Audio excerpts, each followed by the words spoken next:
నందిగామ ప్రజలకు సువర్ణావకాశం. పెళ్లిల సీజన్ స్పెషల్ కలెక్షన్స్. అతి తక్కువ తరుగు 100% నమ్మకమైన 916 హాల్మార్క్ బంగారం. Shri Lakshmi jewellers, Nandigama. Welcome to NDG news. నా పేరు నరసింహారావు. నందిగామ, చంద్రలపాడు, వీర్లపాడు, కంచెంచెర్ల మండలాల పరిధిలోని విద్యుత్ వినియోగదారులకు విద్యుత్ శాఖ అధికారులు ముఖ్య విజ్ఞప్తి చేశారు. శనివారం నాడు 132 kV చిల్లకల్లు నందిగామ ఫీడర్ అత్యవసర మరమ్మతుల కారణంగా ఆయా మండలాల పరిధిలోని గ్రామాల్లో ఉదయం 8 గంటల నుండి మధ్యాహ్నం 1 గంట వరకు విద్యుత్ సరఫరా నిలిపివేయబడుతుందని Vijayawada rural division executive engineer T Ravichandra తెలిపారు. 5 గంటల పాటు జరిగే ఈ మరమ్మత్తు పనులకు వినియోగదారులందరూ సహకరించాలని కోరారు. వత్సవాయి మండల టీడీపీ అధ్యక్షుడు వడ్లమూడి రాంబాబు నేతృత్వంలో మండల ఉపాధ్యక్షుడు దారిల్లి చిరంజీవి ఒక అద్భుతమైన సామాజిక కార్యక్రమానికి శ్రీకారం చుట్టారు. వత్సవాయి గ్రామానికి చెందిన ఆలేటి పద్మ కుటుంబానికి ఆర్థిక భరోసా కల్పించేందుకు ఆమె స్వయం ఉపాధి కొరకు చిరంజీవి తన సొంత ఖర్చులతో ఒక గాజుల బండిని బహుకరించారు. ఈ ఉపాధి రథాన్ని మండల పార్టీ అధ్యక్షుడు వడ్లమూడి రాంబాబు రిబ్బన్ కట్ చేసి ఘనంగా ప్రారంభించారు. పేద కుటుంబానికి ఉపాధి కల్పించిన టీడీపీ నాయకుల చొరవపై స్థానికులు హర్షం వ్యక్తం చేస్తున్నారు.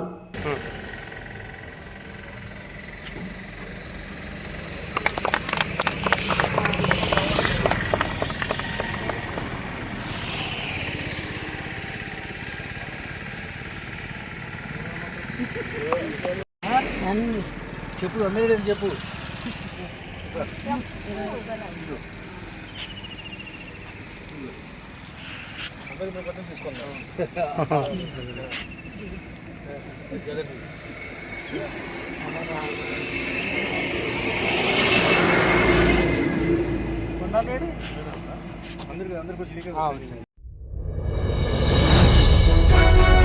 నందిగామ నియోజకవర్గ పరిధిలో జరుగుతున్న భూముల రీసర్వే ప్రక్రియను జాయింట్ కలెక్టర్ ఇలకియా క్షేత్రస్థాయిలో పరిశీలించారు.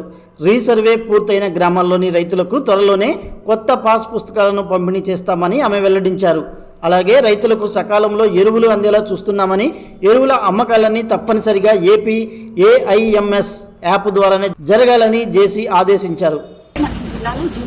జూలై ఎండ్ వరకు మనకి 8,000 మెట్రిక్ టన్స్ మన జిల్లా మొత్తం అవసరం ఉంటే అది ఆల్రెడీ మన దగ్గర గోడౌన్స్ లో ఉన్నాయి. సో అది షాప్స్ లో కూడా అవైలబుల్ గా ఉన్నాయి లేదా అని చెక్ చేయడానికి అది కూడా చూసాను. షాప్స్ లో అయితే ఆల్రెడీ యూరియా అనేది అవైలబుల్ గా ఉంది. యాప్ కూడా అంటే లాస్ట్ టైం వాడిన యాప్ కైనా ఈసారి కొంచెం ఇంకా ఎక్కువ ప్రొవిజన్స్ పెట్టి అప్డేట్ చేస్తున్నారు. అది కూడా ఇంకా 2 days లో ఇచ్చేస్తారు. రైతుకి ఈ క్రాప్ డేటా ఎంత, ఇప్పుడు అతనికి 1 acre ఉంటే అదే దీంట్లో కూడా కనిపిస్తాయి. సో ఏ రైతు కూడా ఎక్కువ తీసుకోవడానికి అవకాశం లేకుండా కరెక్ట్ గా తీసుకుంటారు. ఎందుకంటే మన జిల్లాలో ఎస్పెషల్లీ తెలంగాణ వాటర్ కూడా ఉంది కాబట్టి డైవర్షన్ కి ఎక్కువ ఛాన్సెస్ ఉంటాయి కాబట్టి ఇలాంటి మంచి ప్రొవిజన్స్ పెట్టడం మన అందరికి కూడా ఉపయోగంగా ఉంటుంది. సో 2 రోజులు కూడా తీసుకొచ్చేస్తారు.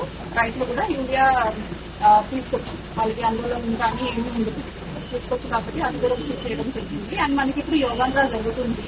ప్రతిరోజు కూడా మన జిల్లాలో BRTS రోడ్ అండ్ బంపాకులు కూడా చేస్తున్నాము. 21st వరకు 21 వరకు మనం అన్ని డిస్ట్రిక్ట్స్ లో చేస్తున్నాము. సో మన జిల్లాలో కూడా మంచిగా చేస్తున్నాము. ఇంకా నిన్న పవిత్ర సంఘం కూడా చేయడం జరిగింది. ఇంకా బంపాకులు కూడా చేస్తున్నాము. ప్రతి మండల ఎక్కువ అడ్రస్ లో నుంచి ఎక్కువ అడ్రస్ లో కూడా చేస్తున్నాము యోగాగా. అండ్ యోగా కాంపిటీషన్స్ కూడా కండక్ట్ చేస్తున్నాము. సో దానికి ప్రోగ్రెస్ సంబంధించి కూడా విజిట్ చేయడం జరిగింది. అది కొంచెం బ్యాక్లాగ్స్ ఉంటే అది కూడా స్పీడప్ చేయండి అని చెప్పడం జరిగింది. అది కూడా మున్సిపాలిటీలో ఆల్రెడీ చేస్తున్నారు, ఇంకా కొంచెం స్పీడప్ చేయాలి. అండ్ ఇంకా మనకి పాస్బుక్ డిస్ట్రిబ్యూషన్ అనేది జరుగుతుంది. ప్రతి నెల కొన్ని విలేజెస్ సెలెక్ట్ చేసుకుని పాస్బుక్స్ ఇస్తున్నాము. రీసర్వే కంప్లీట్ అయిపోతే గవర్నమెంట్ నుంచి మనకు వచ్చిన పాస్బుక్స్ ఇస్తున్నాము. ప్రతి నెల కూడా నందిగామలో అయితే పాస్బుక్స్ ఇస్తున్నాము. అంటే ఇప్పుడు జూలై నెలకి 2 విలేజెస్ ఉన్నాయి, అది 2 కూడా ఇవ్వబోతున్నాము. సో దానికి సంబంధించి అన్ని కరెక్ట్ గా ఉన్నాయా, పట్టదారు డీటెయిల్స్ కానీ, ఖాతా నంబర్ కానీ, ఫోటోస్ కానీ అన్ని కరెక్ట్ గా ఉన్నాయా అని వెరిఫై చేయడం జరిగింది. ఇక్కడైతే అన్ని బాగానే చేస్తున్నారు.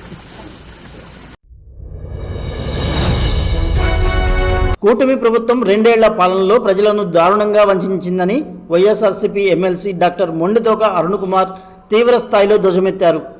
నందిగామలో ఏర్పాటు చేసిన నిరసన కార్యక్రమంలో ఆయన మాట్లాడుతూ అమరావతి రాజధాని పేరుతో చంద్రబాబు నాయుడు పెద్ద ఎత్తున దోపిడీకి పాల్పడుతున్నారని ఆరోపించారు. జగనన్న ప్రభుత్వంలో నందిగామలో తాము నిర్మించిన 100 పడకల ఆసుపత్రి, కేంద్రీయ విద్యాలయం, ఆర్డీఓ ఆఫీసులను నేడు కూటమి నేతలు తిరిగి తామే కట్టినట్టు శంకుస్థాపనలు చేస్తున్నారని మండిపడ్డారు. నియోజకవర్గంలో మట్టి, ఇసుక అక్రమ తొలకలలో స్థానిక ఎమ్మెల్యే డమ్మీలా మారి అవినీతికి తెరలేపారని ఆరోపించారు. ఎవరికైనా సరే కర్మ సిద్ధాంతం ఒకటి ఉంటుంది. మీరే చెప్పారు కర్మ సిద్ధాంతాన్ని. ఆ కర్మ సిద్ధాంతం తప్పకుండా మీకు కూడా అనుభవిస్తారు. ఆ కర్మ సిద్ధాంతం ఈ రోజు ఏ రోజైతే మా వైఎస్ఆర్ కాంగ్రెస్ పార్టీ మీ కార్యకర్తల మీద, నాయకుల మీద అక్రమ కేసులు పెట్టి జైలుకు పంపిస్తున్నారో, రేపు అధికారంలోకి వచ్చిన తర్వాత ఎవరినో కూడా ఊరుకునే ప్రసక్తి ఉండదు. ఎక్కడున్నా ఏదైనా సరే న్యాయబద్ధంగా, చట్టబద్ధంగా ఎవరైతే మమ్మల్ని అక్రమంగా దీని మీద కక్ష సాధింపట అంటే ఇవన్నీ మీకే చేతనవుతాయా? ఖచ్చితంగా వస్తుంది. ఆ రోజు ఖచ్చితంగా వస్తుంది. కర్మ సిద్ధాంతం చెప్పారు కదా ఎందాక ఎమ్మెల్సీ గారు, ఖచ్చితంగా. కాబట్టి ఇప్పటికైనా సరే మళ్ళా ఛాలెంజ్ చేస్తున్నాం, మళ్ళా చెబుతున్నాం. గాంధీ గారి బొమ్మకి ఎలా అయితే ఫోటోలు వేయరో, ఇక్కడ ఉన్నటువంటి మహానాయకుడికి ఫోటోలకి దండలేరో, పైన ఉన్నటువంటి జెండా, జాతీయ జెండా పోయినా సరే మీరు రీప్లేస్ చేయకుండా ఉంచారో, అదే దమ్ము ధైర్యంతో ఉండాలా, అలాంటి పనులే చేయాలా. అంతేగాని జగన్మోహన్ రెడ్డి గారు శాంక్షన్ చేసిన స్కూల్ చేయడం, జగన్మోహన్ రెడ్డి గారు శాంక్షన్ చేసిన హాస్పిటల్ చేయడం, జగన్మోహన్ రెడ్డి గారు శాంక్షన్ చేసిన గుడి చేయడం, చివరికి జగన్మోహన్ రెడ్డి గారు శాంక్షన్ చేసిన బాబు జగజ్జీవన్ రామ్ భవన్లోనే ఈ కార్యక్రమాలు చేసుకోండి. దమ్ముంటే అవ్వండి, ఆపరేషన్ చేయండి. మీరు ఈ రోడ్డు మీద నడవకండి, ఆ సీఎం రోడ్లో నడవకండి. ఇలాంటివి అంటే మీకు వెసులుబాటు ఉన్నట్ట, మీకు వెసులుబాటు ఉన్నది ఒకలాగా, ఎవరి మీద మీరు చూపించేది, మీ అహం ఎవరి మీద, మీ యాటిట్యూడ్ ఎవరి మీద, ఏంటిది అంతా ఎవరో ప్రజలు గమనించట్లేదు అనుకున్నారా? గెలిచినంత మాత్రాన నాయకులు అయిపోరు. ప్రజల మనసులో ఉండాలంటే ప్రజలకు తగ్గట్టుగానే చేయాలా, ప్రజలకి తగ్గట్టుగానే చేయాలా. సంక్షిప్తంగా చెప్తున్నాం. నేను ఎప్పుడో చెప్పాను, వసూలు ప్రదర్శన కదా, మీరు ప్రభుత్వంలో ఉన్నారు, తేల్చండి ఎక్కడ వసూలు చేసాము, ఎక్కడ వసూలు చేసామో తేల్చండి అబ్బా. మీకు చేతనైతే మీరు సమర్థవంతులు కదా, మీరు పోరాట యోధులు కదా, పోరాట యోధులు కదా. పక్కన ఉన్న వాళ్ళంతా చెప్తుంటారు కదా మీరు పోరాట యోధులు అది ఇదని. లేకపోతే చెప్పండి, బాబు కూడా చెప్పండి, మనం పోరాట యోధులమా కాదా చెప్తాడు బాబు. కాబట్టి ప్రజలంతా గమనిస్తున్నారు. ఖచ్చితంగా డిఎస్సి అనేది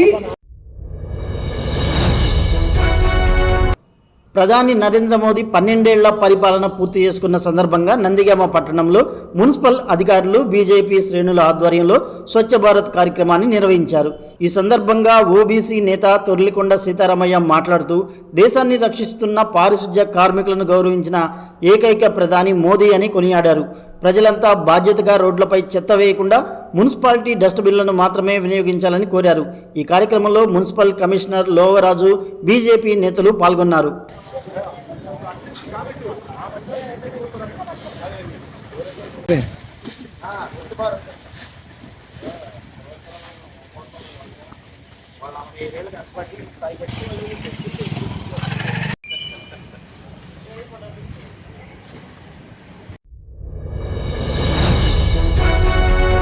కూటమి ప్రభుత్వం 2 ఏళ్ల పాలన పూర్తి చేసుకున్న సందర్భంగా నందిగామలో వైఎస్ఆర్సీపీ చేపట్టిన నిరసన ప్రదర్శనలో తీవ్ర గందరగోళం నెలకొంది. ఎమ్మెల్సీ మొండితోక అరుణ్ కుమార్ ఆధ్వర్యంలో దున్నపోతులతో వినూత్నంగా నిరసన తెలుపుతుండగా ఆ దున్నపోతులు ఒక్కసారిగా బెదిరి రోడ్లపై పరుగులు తీశాయి. దీంతో అక్కడ ఉన్న నాయకులు, కార్యకర్తలు భయాందోళనలో పరుగులు పెట్టారు. అదృష్టవశాత్తు ఎవరికి ఎలాంటి గాయాలు కాకపోవడంతో అంతా ఊపిరి పీల్చుకున్నారు. రేపటి ఎన్డీజీ న్యూస్తో కలుద్దాం. నమస్కారం.